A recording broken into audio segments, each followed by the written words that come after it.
Hello everybody, this is Digraj Singh Rajput. Welcome to magnet brains. इस video में हम क्या पढ़ने वाले हैं? इस वीडियो में हम पढ़ेंगे jurisdiction of supreme court. Jurisdiction of supreme court topic को समझो। अभी तक हमने क्या पढ़ा है? तो पिछले वीडियो में हमने आपको ये बताया था कि स्ट्रक्चर क्या है जुडिशरी का। अगर उस टॉपिक को मैं आपसे पूछूं कि अब एक लाइन में बता दो, चलो आपने क्या पढ़ा पिछले वीडियो में, तो आप क्या कहेंगे? What is the structure of judicial system in India? तो India is having a single integrated judicial system, that's it. Single integrated judicial system में आप खत्म कर सकते हो इस चीज को। तो वो तो आपने क्या देख लिया? स्ट्रक्चर देख लिया। अब आगे बढ़ते हैं। तो अब आगे क्या है? Jurisdiction of supreme court. अब यहां पे एक शब्द क्या है मजेदार? ज्यूरिसडिक्शन। ठीक है, अगर आप बहुत ही लेमन डेफिनेशन में आपको समझाएं कि क्या है ज्यूरिसडिक्शन, तो ज्यूरिसडिक्शन मतलब क्या है? दायरा। ठीक है, जुडिशरी का क्या दायरा है वो ज्यूरिसडिक्शन की कैटेगरी में आ गया। दायरा आया समझ में? तो अब अगर से लीगल डेफिनेशन में समझते हैं हम, और तो दायरे में आप ये समझो, इन चीजों को जोड़ो घटाओ कि सुप्रीम कोर्ट जो है वो कहां कहां जजमेंट दे सकता है, कहां कहां वो एडजुडिकेट कर सकता है, किन एरियाज में वो क्या कर सकता है, डिसीजंस दे सकता है, वो उसका ज्यूरिसडिक्शन कहलाएगा। आगे समझ में? तो अगर हम बात करें सुप्रीम कोर्ट का ज्यूरिसडिक्शन कहां है, तो हम क्या देखते पड़ते हैं अधिकतर कि दो स्टेट्स के बीच में लड़ाई हो गई है, चलो सुप्रीम कोर्ट है ना, सुलझा देगा। सेंट्रल गवर्नमेंट स्टेट गवर्नमेंट के बीच में क्या हो गया? झगड़ा हो गया है, सुप्रीम कोर्ट जो है तो ये डिस्प्यूट रिजॉल्व कर देगा। ठीक है, लेकिन मजेदार बात क्या है कि अब ये जो टॉपिक पढ़ोगे आप ज्यूरिसडिक्शन, तो इसमें आपको इसके अलावा भी बहुत सारी चीजें जानने को मिलेगी कि the jurisdiction of judiciary is much more than what we see and read. ठीक, तो सुप्रीम कोर्ट ऑफ इंडिया, ठीक है, one of the most powerful courts anywhere in the world अगर कंसीडर किया जाए। ठीक है, try to understand the beauty of this statement कि सुप्रीम कोर्ट को हम क्या कंसीडर करते हैं पता है? हमारा जो सुप्रीम कोर्ट है ना अपना, ठीक है, तो वो वर्ल्ड के जितने भी सुप्रीम कोर्ट हैं उनमें से एक गिना जाता है इन टर्म्स ऑफ पावर। ठीक है, it is one of the most powerful supreme court anywhere in the world. क्यों कहा जाता है ऐसा? जैसे आप देखोगे तो यूएस के सुप्रीम कोर्ट को भी पावरफुल माना जाता है। ठीक है, तो उसी से कंपेयर किया जाता है अधिकतर। जैसे जो ग्रेजुएशन वगैरह कर चुके हैं तो उन लोगों ने देखा होगा इस चीज को, या फिर आप आगे भी पढ़ोगे, अभी जब ग्रेजुएशन में जाओगे तो आप क्या पढ़ोगे? आप कॉन्स्टिट्यूशनल कंपैरिजन पढ़ोगे अलग अलग। तो वहां पे आप जब इंडिया और यूएस के कॉन्स्टिट्यूशन को कंपेयर करते हो तो ऐसा हो ही नहीं सकता है कि आप सुप्रीम कोर्ट को कंपेयर किए बिना आगे बढ़ जाओ। ठीक है, क्यों? क्योंकि आप देखेंगे तो इंडियन सुप्रीम कोर्ट की भी बहुत पावर है। ठीक है, कुछ कुछ पॉइंट्स वेरी करते हैं, वो मैटर ऑफ डिस्कशन है। बाकी सुप्रीम कोर्ट को एक बहुत इंपॉर्टेंट बहुत पावरफुल सुप्रीम कोर्ट की तरह कंसीडर किया जाता है, खास करके इंडिया के सुप्रीम कोर्ट को।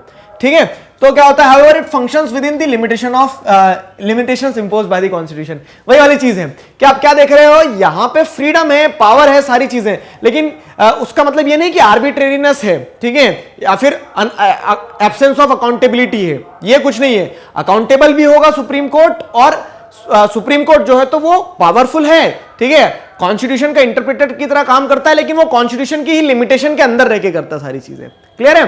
तो उस सेंस में क्या, इसका ज्यूरिसडिक्शन जितना भी होगा, ठीक है, किन किन क्या जो दायरा होने वाला है, तो दायरा कॉन्स्टिट्यूशन संविधान से बाहर नहीं जाएगा सुप्रीम कोर्ट का। ठीक है, the supreme court has specific jurisdiction और स्कोप ऑफ पावर्स। अभी जो ये सुप्रीम कोर्ट है हमारा, ठीक है, तो इसकी स्पेसिफिक जो ज्यूरिसडिक्शन है, जो पावर है, वो हम यहां डिस्कस करने वाले हैं। एक चीज समझ लो अभी इंपॉर्टेंट, ठीक है, जान लो और उसको अच्छे से देख लो। वो क्या है? वो ये है कि आप एक हिस्ट्री उठा के देखना, ठीक है, कि सुप्रीम कोर्ट जो है तो कैसे over the period of time आप देखोगे, तो अभी आप नेक्स्ट टॉपिक वैसे वही पढ़ोगे, मतलब ये पूरी ज्यूरिसडिक्शन एक एक पढ़ लोगे आप। ओरिजिनल, एपिलेट, एडवाइसरी, रिट्स, इन सारी ज्यूरिसडिक्शन को पढ़ने के बाद में आप क्या करोगे? इन सारी ज्यूरिसडिक्शन को पढ़ने के बाद में आप ये देखोगे किस तरह से जुडिशियल एक्टिविज्म धीरे धीरे, पहले जुडिशरी उतनी सक्रिय नहीं थी, उतनी कह सकते हैं कि वाइब्रेंट नहीं थी, इतनी मतलब कह सकते हैं ना कि खुल के उतना काम नहीं कर पाती थी। लेकिन जैसे जैसे क्या हो गया कि कॉन्स्टिट्यूशनल इंटरप्रिटेशन बढ़ती चली गई, तब जुडिशरी की काम करने की तरीका जो है वो बहुत बदल गया, बहुत बढ़ गया। तो वो सारा सब कुछ भी आप आगे पढ़ोगे।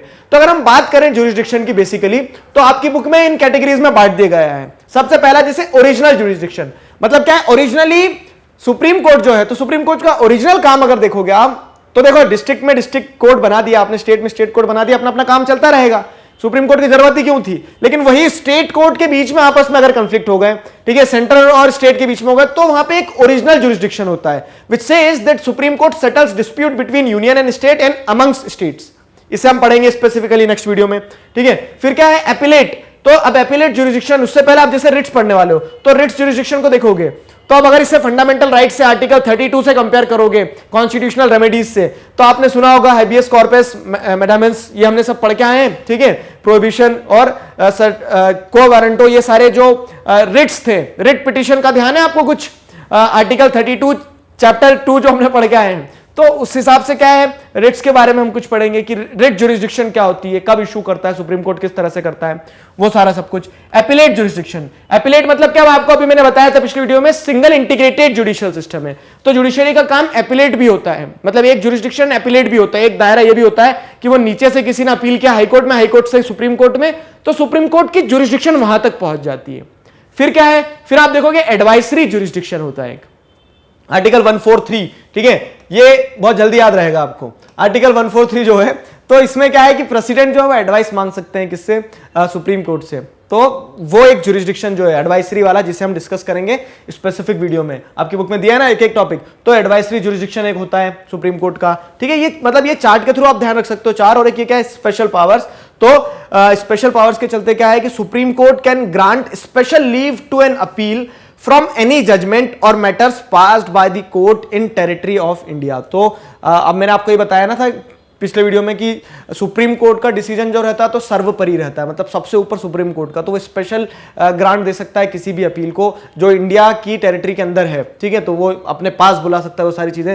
तो ऐसी स्पेशल पावर्स भी होती है सुप्रीम कोर्ट के पास में। ये जुरिस्डिक्शन हो गया सुप्रीम कोर्ट का। अब हम क्या करने वाले हैं, नेक्स्ट वीडियो से एक एक करके सबको समझ लेंगे अच्छे से, ठीक है। एक टॉपिक, एक video, concept clear, that's it, clear.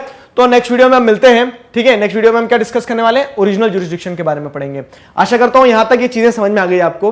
किसी प्रकार का डाउट है, feel free to ask in comment section. Magnet brains पर इसी तरह से क्लास 4 से क्लास 12 तक सभी सब्जेक्ट्स, चैप्टर्स, टॉपिक, सब टॉपिक, सब कुछ सिस्टमैटिक वे में वीडियो लेक्चर्स के फॉर्मेट में अवेलेबल है, जिन्हें आप बहुत आसानी से देख सकते हैं, पढ़ सकते हैं, घर बैठे अपना सिलेबस कंप्लीट कर सकते हैं। जी हाँ, अपने जूनियर्स और सीनियर्स को जरूर बताइए मैग्नेट ब्रेन्स के बारे में। मिलते हैं नेक्स्ट वीडियो में अगले टॉपिक के साथ। Till then stay connected, keep learning. Thank you very much.